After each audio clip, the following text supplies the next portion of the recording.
Hi everybody. I'd like to read Corduroy today by Freeman.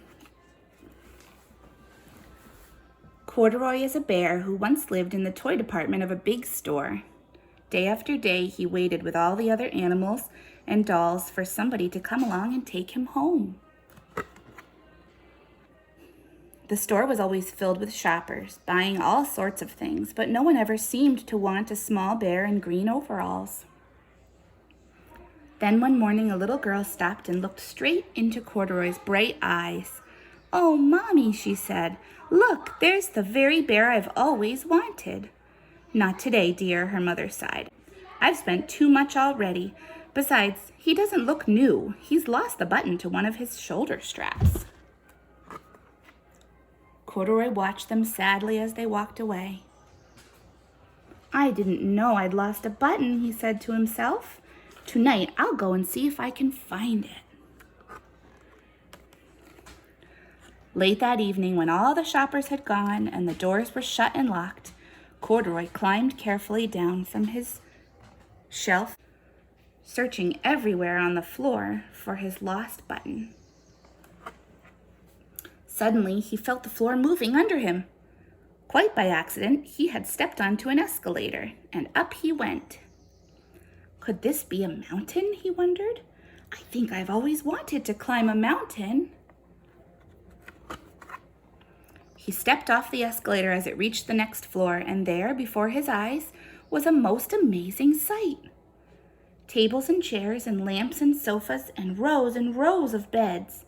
"This must be a palace," Corduroy gasped. "I guess I've always wanted to live in a palace." He wandered around admiring the furniture. "This must be a bed," he said. "I've always wanted to sleep in a bed." And up he crawled into a large, thick mattress. All at once he saw something small and round. "Why, here's my button," he cried, and he tried to pick it up, but like all the other buttons on the mattress, it was tied down tight. He yanked and pulled with both paws until, pop! Off came the button, and off the mattress Corduroy toppled. Bang! Into a tall floor lamp. Over it fell with a crash. Corduroy didn't know it, but there was someone else awake in the store. The night watchman was going his rounds on the floor above. When he heard the crash, he came dashing down the escalator. "Now, who in the world did that?" he exclaimed. "Somebody must be hiding around here." He flashed his light under and over sofas and beds until he came to the biggest bed of all, and there he saw two fuzzy brown ears sticking up from under the cover. "Hello," he said. "How did you get upstairs?"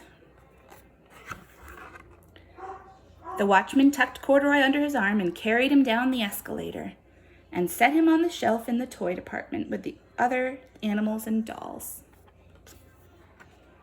Corduroy was just waking up when the first customers came into the store in the morning. And there, looking at him with a wide, warm smile, was the same little girl he'd seen only the day before. "I'm Lisa," she said, "and you're going to be my very own bear. Last night I counted what I'd saved in my piggy bank, and my mother said I could bring you home."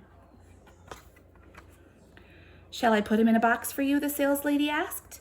"Oh, no thank you," Lisa answered, and she carried Corduroy home in her arms. She ran all the way up 4 flights of stairs into her family's apartment and straight to her own room. Corduroy blinked. There was a chair and a chest of drawers, and alongside a girl-sized bed stood a little bed just the right size for him. The room was small, nothing like that enormous palace in the department store. "This must be home," he said. "I know I've always wanted a home." Lisa sat down with Corduroy on her lap and began to sew a button on his overalls. "I like you the way you are," she said, "but you'll be more comfortable with your shoulder strap fastened." "You must be a friend," said Corduroy.